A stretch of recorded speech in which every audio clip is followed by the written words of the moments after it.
Testing, testing, yep. Oh, thank you. It's not just the two of us. We decided to bring Talia up here because I'm we like here. to have a good time I'm together. here. So, Yeah, I need to put this here as well. perfect. Thank you all for having us. We are so excited to be part of this process. It's been inspiring not only professionally, but I also believe personally for everyone here. And we are so excited to talk about today's presentation, Empowering Young Girls and Shaping the Future of STEM. So before we get started, we wanted to introduce ourselves if you haven't met us yet. I'm Rachel Martin. I'm an education executive here with Magma Math. And I joined a little over about a year and a half ago because I've experienced math anxiety myself, and I want to make sure that we're shaping a better future for all of our students, especially with the state of math in the US today. And as a mother, I'm really passionate about it as well. Cam?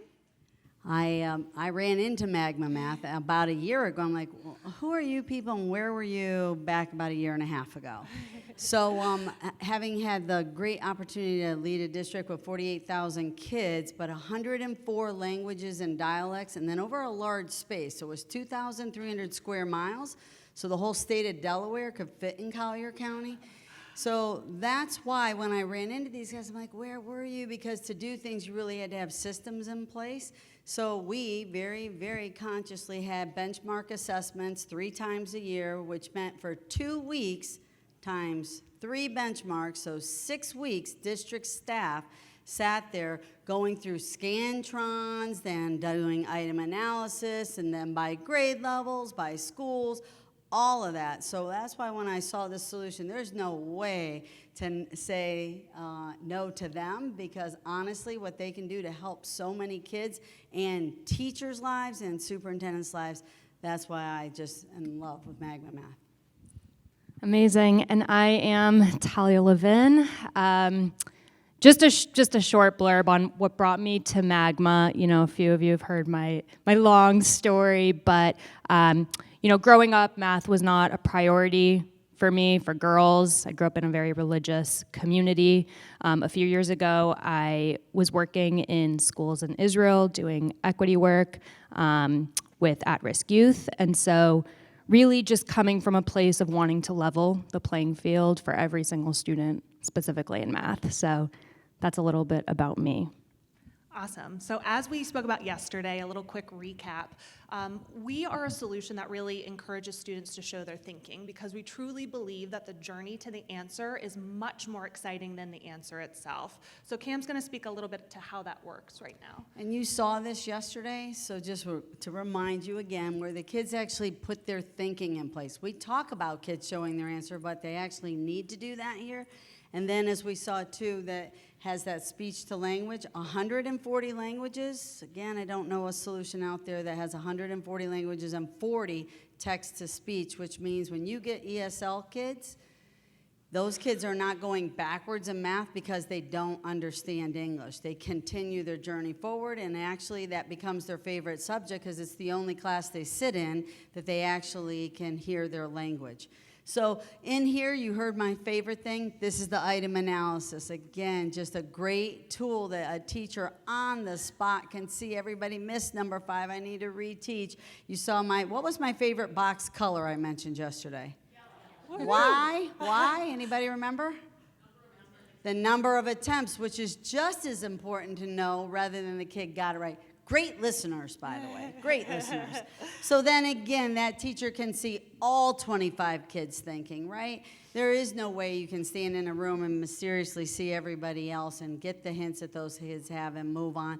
So it's really also then able to anonymize if needed. Remember, we showed you that if it goes blue, no names, so you might want to throw Cam up there to give her praise, but you might want to take names off because it's also a tool that can be used either way. So that anonymizing is an extra tool within Magma Math. Awesome. Thanks, Cam.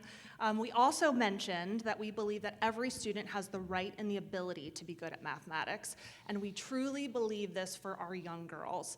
And at Magma Math, we have some pretty good reasons why we think math should be just as important for young girls I mean, some really cute, very cute reasons. So these are the Magma baby girls. I'm responsible for 2 of them. The one in the upper right-hand corner is Monroe, and then we have Fiona in her Anna best attire.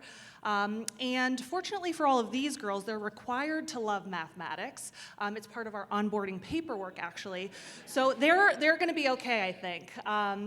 And these are just a couple of the driving forces for why we really believe that young girls should start falling in love with math at an early age. So math is a huge indicator of a person's decision to pursue learning STEM, or on the other side, opting out of STEM altogether. This is because it's a prerequisite for just about any STEM major. It's so critical and so important. This means we really have to capture the attention of our young girls at a very young age and show them the STEM rock stars that they can be. So the challenges that we face are directly tied to the way that we present math.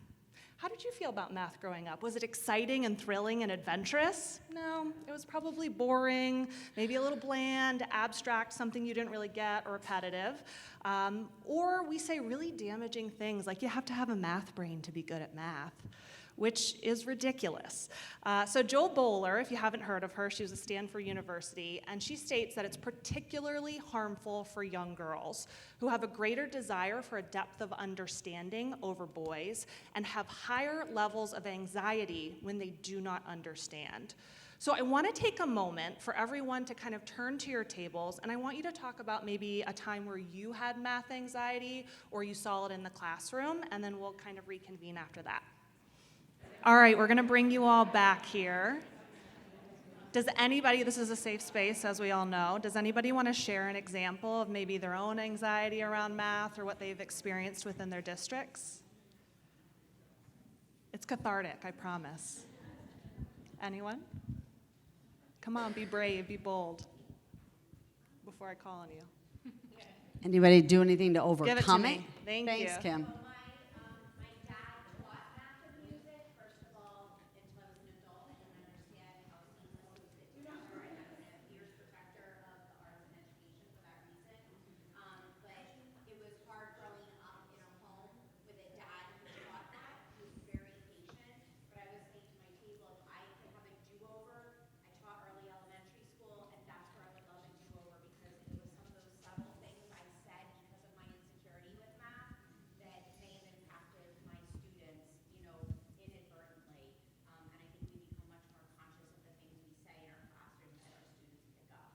Great point. My father was an engineer, so math was super easy for him, and I remember crying in the evenings, like trying to understand the math. So it's really hard, but it's also a great opportunity to get kids excited about math by maybe thinking in different ways.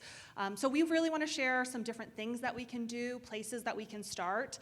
We're going to go ahead and take you through some barriers and solutions, 3 specifically, and they're inspired by Carly Berwick. And you can go ahead and take them back to your teams, hopefully for some immediate impact. So the first one I'm going to go ahead and start with is building math identity. All right. Who can do it? Can anyone name 3 female mathematicians? Go. You can't ask Michelle Greer because she probably knows all of them. Yep, that's okay, it's okay. It's really important for us as educators to help shape those formative ideas around what a mathematician really looks like. Nothing? So isn't that a problem? We should be able to just name them right off the top of our head.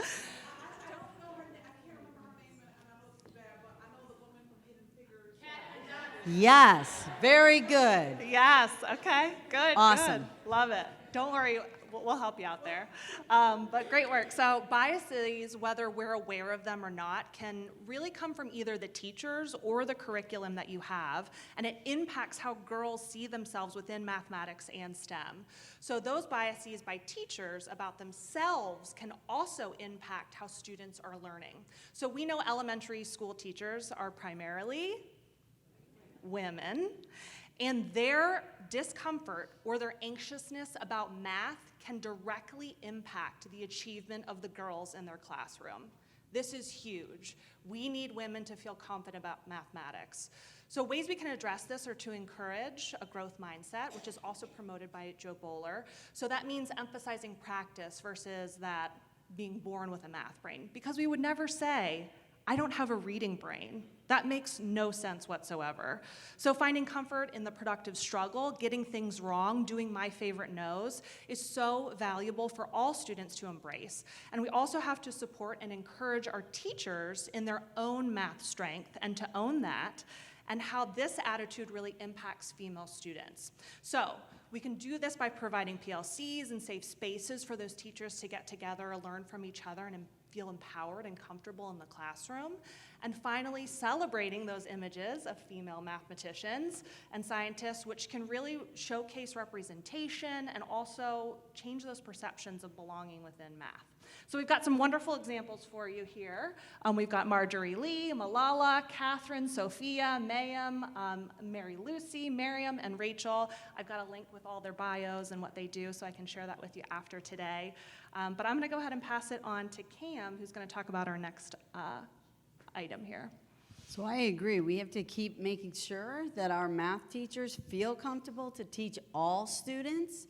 I actually heard somebody tell me that they were talking about their district and their math, and listen to what they told me. They said, well, we got rid of this teacher because he teaches math, not students. Can you picture people like that? They just get up and regurgitate, and they're missing the whole connection to the kid. But anyway, so what we actually find out about race in class is that research tells us that black students often feel like outsiders in math, and many teachers feel like outsiders in math. That's a really sad statement. So it's very important for us to look at black and brown kids and make sure that we're offering them that extra lift. Again, one of the reasons why I love Magma Math is because when you assign homework for kids, or home learning, whatever term you want to use, they actually have an AI tutor behind the scene, so when they go home ordinarily, there's nobody to help them often. So that being able to provide kids that tutoring and those hints that we saw yesterday makes a big difference, especially for kids that feel marginalized in math. Often those are girls. So on the next slide, okay, there we go. So what's important too is double check all of your textbooks, instructional materials. Do you see black and brown kids in the pictures? I think companies are getting better, but they're not always there. So look to see in your materials, do you see those black and brown kids? Do you see girls and not just boys? Those make a big difference, those images to kids that they see that. We want girls to be the engineers. That's why I say all the time, the greatest job is to be a superintendent. You get to influence so many things, like 53 schools having engineering, so the girls are exposed to it right from the beginning. There are great things. We want girls to be engineers. We want them to be coders. Making sure that when you have solar go-kart teams from engineering, that there's an all-girls team, not just these boys teams.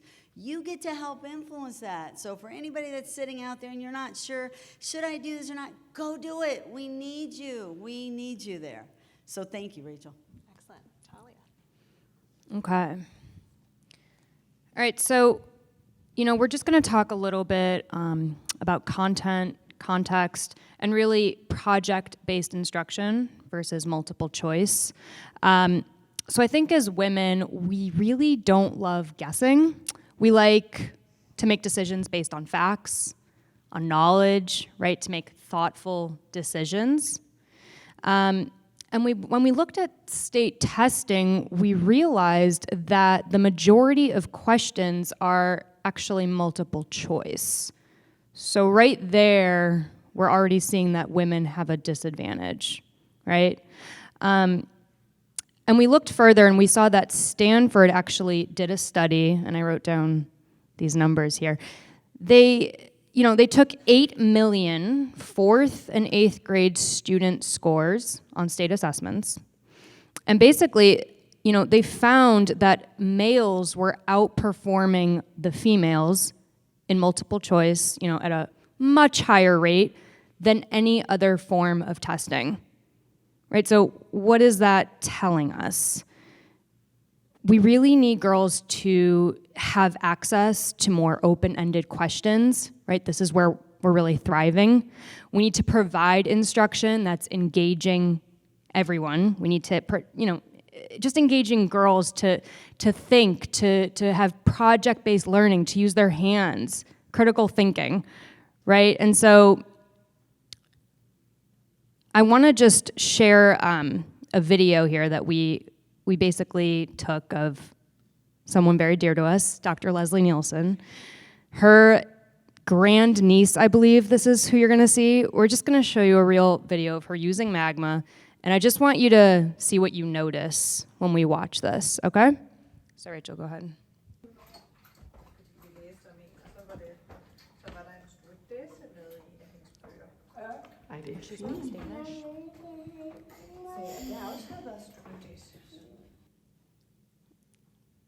Is that the way? Yeah. So Okay. Some really great things that we see here. So what's great about this, Laura is actually 5 years old, and she speaks Danish, so she doesn't speak English at all. And she was so excited that the system was translating it to her native language. So she was just so empowered to have a great experience, a fun time doing math. And I think that we personally believe that this is what we should see in all of our classrooms, that kids should be excited. They should be lighting up within the classroom. And I think what we'd love to hear from you all to kind of close things out is if you can, again, turn to your table mates and discuss maybe some things that you want to do differently within the classroom, how you want to inspire or include girls in different ways, or maybe what your district is already doing that when we reconvene you could share with the group. So go ahead. All right, we're looking for one volunteer, someone that could tell us what you are doing or what you're thinking about doing. Looking for one that would share. Now, somebody's doing something good for girls in their district. There's no question. There we go. If not, we got to start all over again, so.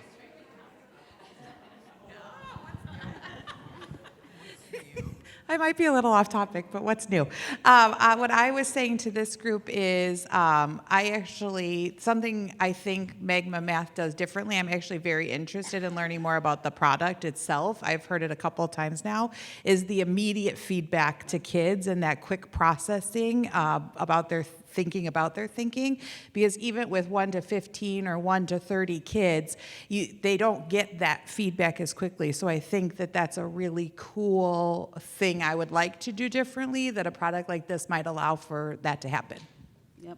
Thank you. And I think that's what's nice about that too, is it avoids that frustration. So they're not just disengaging right away because they're not getting any help. Or holding their hand up till the teacher comes by, right? It's been 10 minutes. Thanks for sharing. I think as high school professionals, we also, too, in our classrooms, fall under this misbelief that it's always about just the content. I was telling the people at my table that we've restructured our math so that it's not just algebra, geometry, trig, but we're doing integrated math. And our first data that we've gotten from the last year still shows that it's like in the toilet. And I'm like, some of that is because, like this little girl, they are looking for how this serves them, versus just, this is great stuff to know, right? How does this serve me as a person? And like hearing her language, like helped her to feel connected to the work that she was doing. And so there's this connection I think sometimes we miss in the classroom, where we don't oftentimes want to focus on holistically the child and this learning, because we're professionals and we want to just do the content. But you can't get that content through if they don't feel a part of the learning. And I think that's something I've heard from what you've been saying that you all do with your program. Yeah, thank you for sharing. And I mean, that's what STEM is, right? It's that application and real world usage of your mathematics, and like getting them excited about that process is huge. Any other? Oh, yes. We got 2.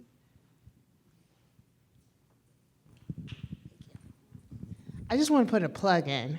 Our school, we started a STEAM Academy, and we are the first virtual school in the country to have a STEAM Academy certified by Collier. And so part of that, what we've done is really bring in the arts, because A in STEAM is for arts, and using arts to drive the conversation about math and engineering, because a lot of our students, specifically girls as well as boys, love the arts. But when you said it, it has to make sense, right? It has to be connected to what they want to do in life. And we're really driving through with project-based learning and problem-based learning. That is really the next level. And we're really able to shepherd. A lot of our teachers were afraid of AI, but not our STEAM Academy, because they're like, well, we're already doing project-based learning. We're already doing problem-based learning. And if you're worried about someone cheating on a multiple choice question, right, you have to change how we're assessing. So that's what we're doing. Thank you. Anyone else? There was one more hand over you, that was to the beautiful. left there. There it is.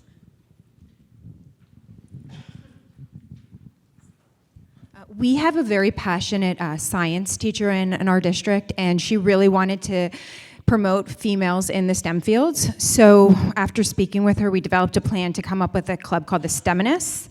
And so it's Cute, all, like that yeah. word, And so STEMiness. it's a all-female club at the high school, and they go down to the elementaries and do different STEM activities or STEAM activities with the kids, or when they come up to the high school. So we're really trying to hone in on the elementary age, because that's where the research is saying if you get them there, then they will be more invested when they get into the middle and high school. Great. Anyone else? Excellent. Well, thank you all for joining us today. We're really excited. Talia's going to close us out. Yeah, I just, first off, yesterday you got to see a quick snippet of Magma Math. We're around, of course, all day tomorrow to continue those conversations and, from there. And of course, thank you. This is our first power trip. This has been incredible. Everyone is so warm and welcoming. On a personal note, I've had some very vulnerable conversations every single day that I've been here. I think I've cried every single day. It's really interesting. I don't usually do that at conferences. Yeah. But thank you so much for having us, and we're really excited to just see where all this goes. So thank you. Thank you. Thanks,